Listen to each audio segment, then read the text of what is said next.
තිරස් පැත්තට ත්වරණ යන්නේ නැහැ. මේ හෙන ලේසියෙම හරි එකම දේ පිටපත් කරන්න එපා. විශේෂයෙන් රිවිෂන් පන්තියක ළමයෙකුට නම් ළමයි කොහොමත් පිටපත් කළොත් ගොඩ යාමක් නැහැ. හරි. බලන්න මේ මම මෙතන ඉන්න විශාල ළමයි පිරිසක් තාමත් ඉන්නේ මේ පන්තිවල ඉන්නේ තව ඉතින් කාලේ තියෙනව නෙමේ. දැන් මේවා මම සටහන් කරගන්නවා. පස්සේ මම ආයි වටයක් මේක බලනවා. ඔන්න ඔතන තමයි ඔයගලන්ට වැරදුනේ. ඒ කියන්නේ ආයි වටයක් බලන එක නෙමෙයි වැරදුනේ. හරි. ඔයගොල්ලෝ මේ වෙලාවේ විකල්පයක් හිතේ තියාගෙන වැඩ කරන එකෙන් ඔයගලන්ට වැරදුනේ. ළමයෙක් මේ දේවල් මේ වෙලාවේ ඉගෙන ගන්න ඕනි කොහොමද? 2025 A level exam එකට මට මේ ප්‍රස්ථාර 6 ඉගෙන ගන්න ලැබෙන එකම සහ අවසාන අවස්ථාව මේකයි. ඒ හැඟීමෙන් තමයි මේ වෙලාවේ වැඩ කරන්න ඕනි. ඒතකොට මේවට අක් ගාලා අල්ලගත හැකි ළමයි. හිතට විකල්පයක් පෙන්නුවොත් දැන් මම පස්සේ වටයක් මේක ආයි හොඳට බලලා තමයි දැන් ළමයි සාධාරණීකරණය කරගන්නනේ. ගෙදර වැඩ හදන්න කලින් මම තියරි ටික හොඳට ආයි එකපාරක් බලනවා. දැකද? ඔයාලට මේ හිතට අල්ලස් දෙනවා හරි.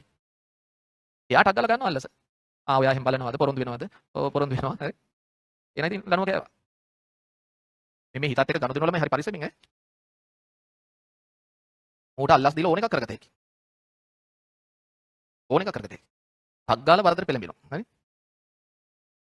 ඔයගොල්ලෝ පොඩි දෙයයි පෙන්වන්න ඕනේ. ආයි නියමෙට නැගලා යනවා මිනිහා. හරි. හරි පරිස්සමින්. ඒක නිසා විකල්ප පෙන්වන්න එපා, අල්ලස් දෙන්න එපා. පස්සේ කරන්නම් කියලා පොරොන්දු වෙන්න එපා. එයාට කියන්න නෑ. මේකම වෙලාව. ඔයා මතක තියාගන්න ඕනේ. ඒතර එයා කීකරු වෙනවා. බය කරන්න වෙනවා හරි. ඕගොල්ලෝ යාට විකල්පයක් පෙන්වන්නොත් අගලයා එතෙන්ට යනවා.